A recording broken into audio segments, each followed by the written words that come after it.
好啦，乡亲啊，继续来到台南北湖的关仔岭，当地有一间仙草国小，因为真侪学生的家长拢是做观光餐饮相关的产业，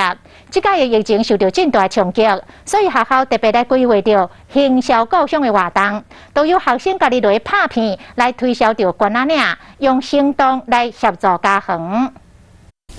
因为疫情，当上着以观光产业为主的关仔岭，当地生理人受到真大的影响。仙草国小特别规划行销的活动，由学生来拍片介绍当地特色，邀请游客到关仔岭佚佗。学校的学生有很多，家里刚好就是经营温泉业者或是阿给土基层的，那所以我们希望透过这样的课程方式，让孩子来感受这些问题。 学校规划这款的课程，对生理人来讲有帮助，因拢真欢喜。这个疫情影响到我们这边很多的店家，包括我们家，因为我们家也是做这种汤阿给的嘛。除了拍片宣传以外，学生嘛透过线顶访问到局长、甲观光局长，了解政府刷来规划，都是为在地发声。局长跟我说了